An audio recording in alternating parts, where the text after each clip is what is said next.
expensive for the contractor. You know, $210,000 versus $200,000 from my company, Midwest Hardware. So he's meeting tomorrow with a representative of the contractor, and he wonders if he needs to tell the truth. Should he disclose or not disclose? That is the question. And because of the possible bonus, he's hoping there's some ethical justification for not disclosing the defect rate of his company's bolts. He's aware the contractor might ask, but given the time pressures, the general good reputation of Midwest Hardware, the lack of regulation, the contractor is not likely to ask. So before he goes to St. Louis for this meeting, the big meeting, his bonus meeting, that's how he sees this. This is my bonus meeting. His boss, Bobby Dykes, says to him, "Don't blow this, Sam. The company really needs this business. We're counting on you." Sam makes no promises, but says, "Boss, I know we need the business." And that's it. So, we will have a chance to talk about what you think Sam would actually do in this situation. But before we do that, we're going to say, what would ethics recommend? What would business ethics and the various perspectives that you've seen in your text and that are out there, what would they say? Before I do that, however, I want to take a quick, you're going to have to get active here and raise your hand. We can vote with our laughter later, but now we're going to vote with our hands. How many are there here right now that you think of yourself as, does this work? Future business people. Raise your hand. If you're a future business person, raise your hand. Well, that's good. You know, business school, a future business person. Good. Do you think of yourself as a capitalist versus socialism, communism, fascism, or something? Capitalists, raise your hand. Let me see the capitalists out there. All right. We're in rich territory. This is good earth to plow. I love it. We've got capitalists, we've got business people. How many think of themselves as utilitarians? Well, that's a weird question, but let's see it. You know, you've seen these ethical perspectives. Do you kind of identify with the utilitarian look? Not so many. Huh, interesting. Okay. We got some others. How many are think that Immanuel Kant is really the bee's knees, the cat's meow, the alpha, the omega? Let's hear it for Immanuel Kant. Even fewer than the utilitarians. I see there's a lot of minds that really haven't thought about, you wake up in the morning, am I a capitalist? Damn right. Am I a follower of utilitarianism? Maybe not. How about Aristotle? Anybody have a bust of Aristotle at their house? Do you love Aristotle? So far, Aristotle's in the lead from where I sit or stand. Are you comfortable standing up right now, I won't offer money, and saying what the social contract in America is? What the hell? The social contract in America.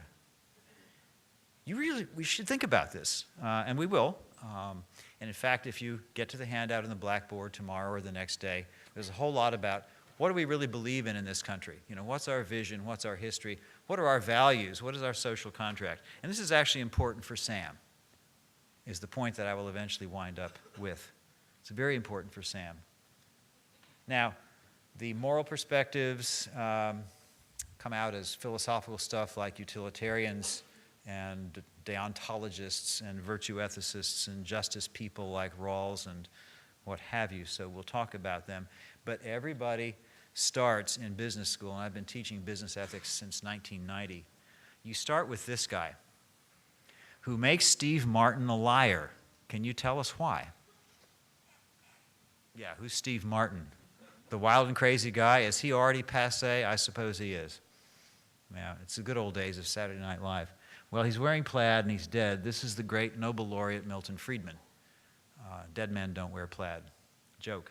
The social responsibility, and this is in your text to some extent, but the handout has a lot more.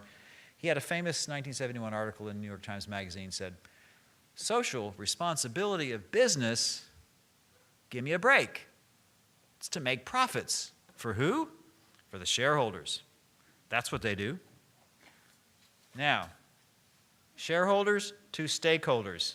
I won't say anything about Ed's tie, having commented on Friedman's jacket or shirt, But this is a marvelous teacher. He's at Darden, University of Virginia, and he came up with something called stakeholder theory. Many others have climbed aboard that particular view of things. Now, stakeholder theory basically says something a little bit different from Friedman, but I'm going to go back to Friedman and give you a couple of quotes because these are important for Sam. Think about Sam's case and think about these quotations.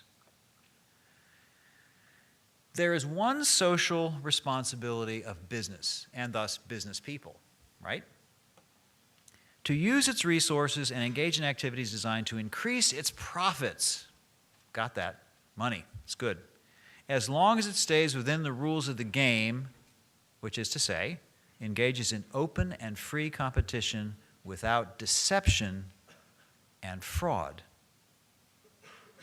Later in this article, of which there's a lengthy extract in the handout to come, business should make as much money as possible while conforming to the basic rules of the society, both those embodied in law and those embodied in ethical custom. I think he's really getting to social contract here.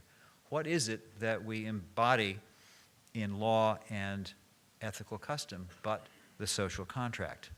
More on the social contract soon enough. And finally, Friedman also talks about public goods, and you can see this in the handout.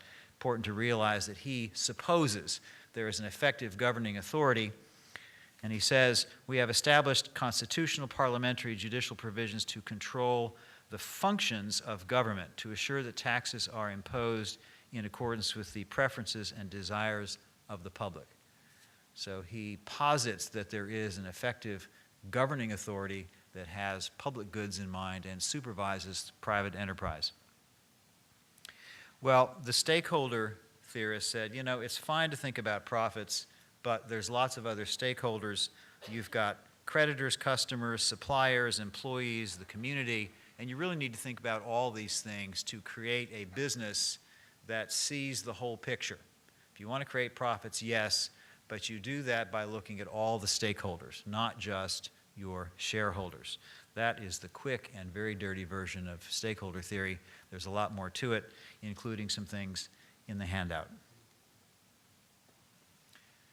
So I actually take some issue with what happens in the text. They have a lot of ethical perspectives. I'm categorizing them in three bunches like this. You don't get much on social contract or communitarianism. That's in the handout. I'll be saying that a lot. That's in the handout. I will talk some about social contract. But you get utilitarianism, deontology, virtue, ethics, and justice. Fine.